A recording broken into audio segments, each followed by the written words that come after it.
Hi YouTube! Today I'm going to be chatting about being a woman in business. Celebration of International Women's Day.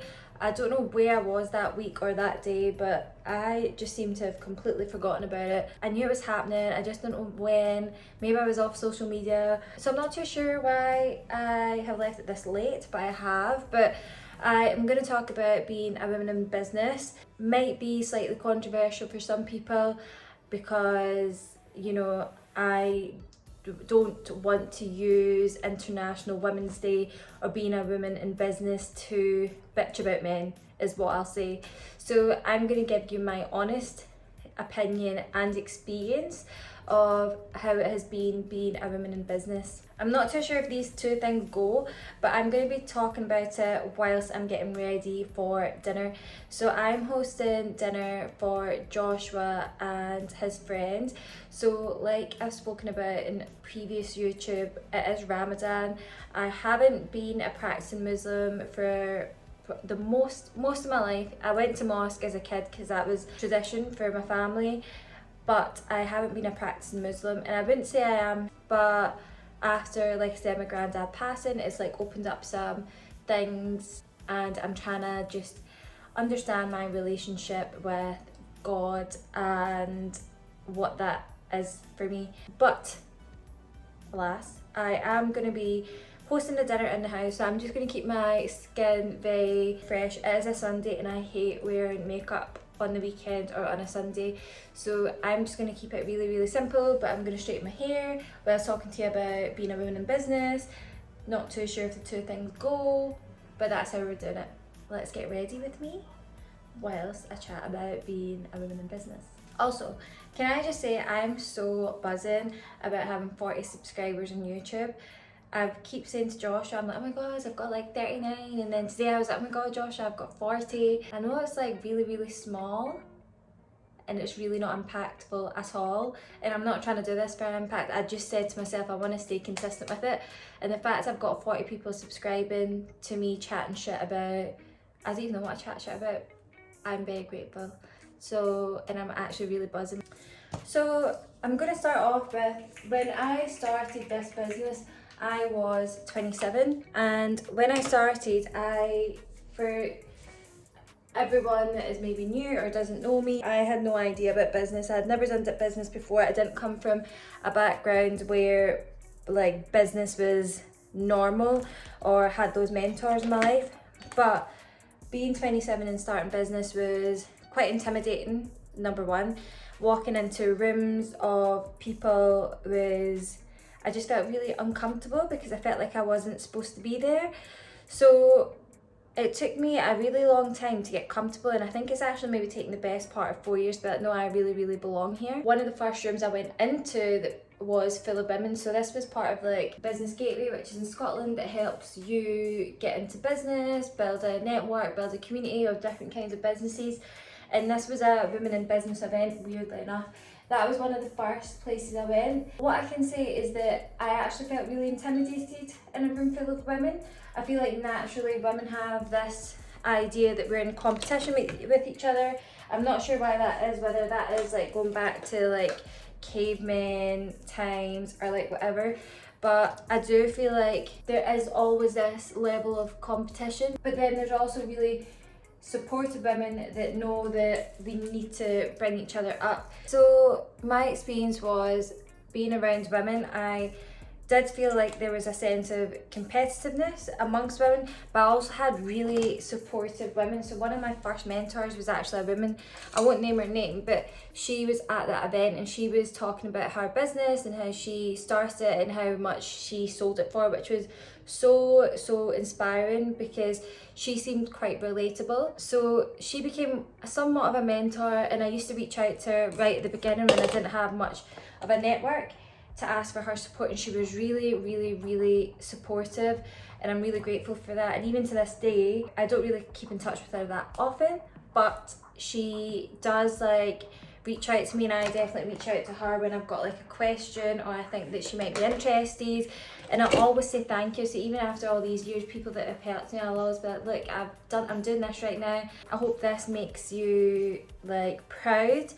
I don't know why, but like proud, but I hope you understand like your impact, the impact like those words that you said that event has.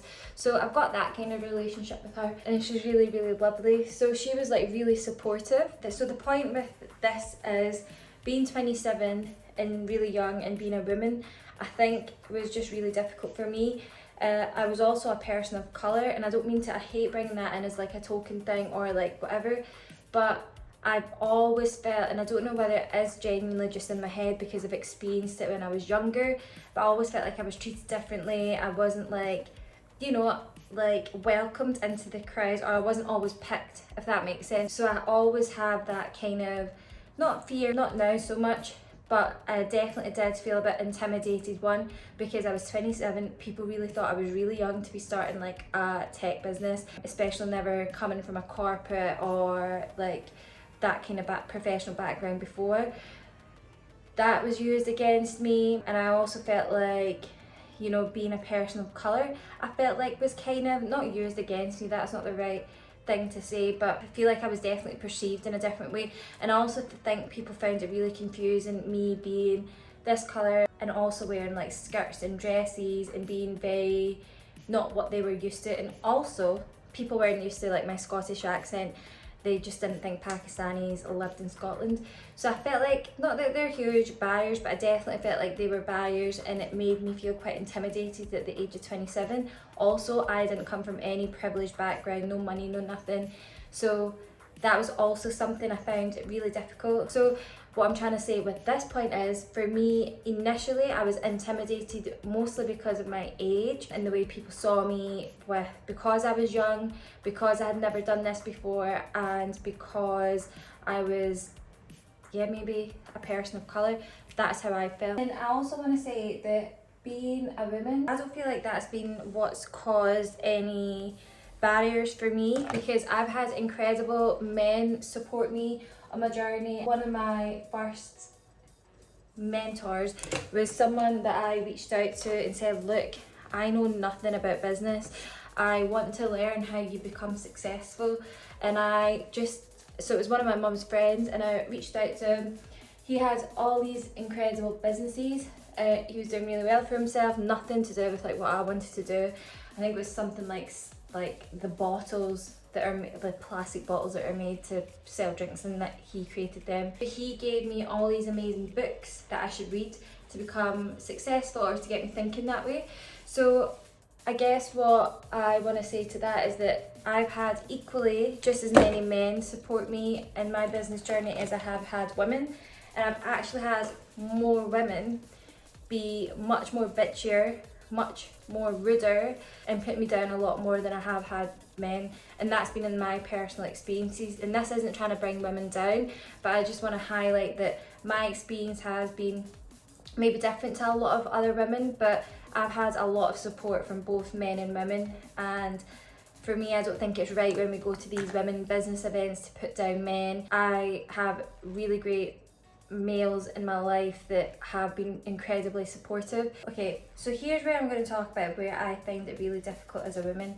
I feel like there's an energy a woman exudes, like that incredible feminine energy that we have.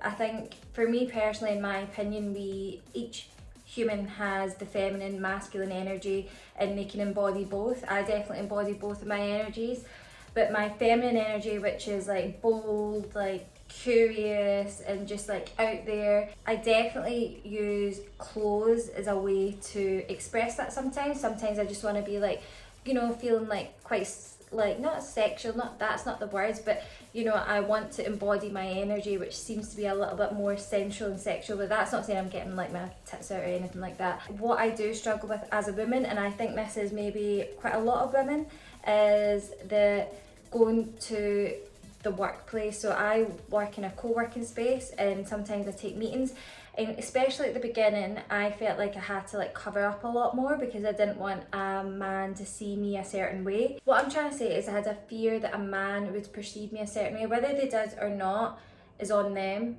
and if they do, that's also on them. I shouldn't feel affected by that, but unfortunately I do, because I wouldn't want a guy to look at me and be like, okay, this is like what she does and this is how she looks, I'm not going to take her seriously. I'd never want someone to think that they can't take me seriously because of what I wear, but that was something I put on myself, and I just maybe didn't feel confident enough, which is weird because I've always felt confident in how I dress and I don't really care about how people take me. But when it's like your own business and you know you have to make an impact because there's certain people that you need to have relationships with to get further, it's a lot more scarier. So I've always worried about that, and I think things like that are quite difficult for women, especially when I'm feeling like very feminine, which is an incredible power to have when you're commanding a room and stuff like that. And I even still sometimes wonder, okay, maybe I'm being a bit too bold, a bit too much, a bit too like not conservative when I should be. I should maybe be in a suit, like not tie. I would never wear a tie unless it was like really cool. So I think that's one of the struggles that I have being a woman in business. But also I have had a lot of looks from women when I go to these events, and I always felt like I should be a lot more confident and comfortable knowing that I'm going to a women's event. There's something that's a lot more difficult to process when a woman is judging you than a man, because you don't really actually give a shit about how a man, I don't anyway, looks at me, because I always think that's their problem. But then when a woman judges me, I'm like, what is your problem? Like, what is it that you're judging? Are you like, you know, what is it you're putting on me? So I find it much more difficult when a woman judges me, and I have had that a lot. But I know that's a confidence thing. I shouldn't really give a fuck about how people think, but I'm always just a little bit worried because obviously I don't want someone to prejudge me before they hear, like, you know, my intelligence. I'm just keeping my face quite soft. Also, I've not had my lips done in ages, but sometimes, like maybe 10 months, but sometimes I feel like they look big when I wake up, and then sometimes I feel like they look really small, so I'm not sure what's going on there. Okay, even though I'm only staying in the house, I still feel like there's something really missing, so I'm gonna go in with a brown pencil and then I will go back to what I'm talking about. Excuse my hair. I wonder if any of my friends watch this and think, what the fuck? Anyways, so here's what I really want to talk about. I totally get and totally appreciate and totally with women when it comes to what women have to struggle with, but my issue with being a person in business, so my barriers is, should I say, being seen and respected as a person in business isn't because I'm a woman. I actually find it much more challenging, and I found a lot more barriers are being placed because of my background, and the way I'll define that is because of social mobility. So when I say social mobility, for people that don't really understand that term, my struggles weren't because I was a woman, it was actually because I come from a very socio-economically challenging background. So social mobility is around like how easy it is for you to, is that really how it's defined, but how easy it is for you to move up like in class. So here's an example. So when I started the Killer Muse, I had X amount of savings, right? And I had been saving that money since I was maybe 18. Fair enough, I probably spent it a couple of times on different things when I was travelling, but I've always saved money because the only person that I could have ever relied on was myself for money, because, you know, I come from a background where, you know, I was brought up in benefits. I didn't come from a family that were wealthy. They'd done what they could with what they had. When I started the Killer Muse, I had X amount of savings. I had to, you know, decide whether I was going to invest in a mortgage or like a house, which would have gave me stability that I've never ever had and my family haven't had, or I was going to have to invest in starting the Killer Muse. So that was like the kind of decision I had to face, which is quite different from people that, you know, have come from a privileged background. A lot of people do come from stability. They know they're going to get, you know, some support, or they haven't really had to save so much. Because, and the reason I know this is the case is, one, I've had friends that have went to private school who have, you know, easily walked into jobs, so this is me talking about corporate life, just walked into jobs because they knew their family knew the right people, have always been given money and haven't really had to save much. And this isn't talking about like everyone, this is just in general terms. So when I used to speak to investors and go to these events, they would always tell me that I had to raise, or I should maybe consider raising my first round of money so that I can build the Killer Muse from friends and family. So when I was 27, like I said, 27, 28, I used to get really quite embarrassed about that, because I used to think to myself, I'm like, I don't have friends or family that I could go to and ask for money. I know what most of my family's position is, and I'm actually not comfortable going to my friends, and I wouldn't ever ask someone to invest their money in me, like as in my friends or family. The conversations that I've had with people and what the things they tend to suggest to me shows that they tend to be from a really privileged background, and they have no idea of what it's like to be from, well, just not from money. And I think that kind of narrative really needs to change. But this is why I feel like, you know, the women in business narrative and how hard it is for women, definitely not dismissing that, because the challenge is definitely there in so many ways. But actually, I think the wider and much bigger challenge is the fact that there are people from really challenging economic backgrounds that have great minds, are willing to work, because, you know, the reason I have the drive that I have is because of the backgrounds I've had, and I'm willing to do whatever it takes to stabilize my current family and my future family. And I know how to budget and be in survival mode and do stuff. I think that's a great asset that a lot of people have when they come from challenging backgrounds. But we need to highlight the fact that there's so many more people out there that need the support and mentorship. Like, one of the things I used to wish for was, I used to wish I had a mentor. I remember it being about, like, I was at uni, so I might have been like 19 or 20, because even when I was that age, I wasn't too sure what kind of job I wanted. I knew it was fashion, but I didn't even have the intellect or knowledge or understanding of what kind of jobs were available. And that was just because I didn't have those kind of people in my life that could like help me. I was also the first person in my family to go to uni, so no one really gave me the same kind of advice because they had never been there before either. So I just feel like we need to really support the younger generations and help them understand what's available, what kind of resources are there to help, because there are loads, you just need to really look for them. What you don't know, you don't know. And that's the difficult part, because a lot of people that come from these challenging backgrounds won't know a lot because they won't have the family or friendships around them in the network to help them find it. Again, this is not a video to dismiss women at all.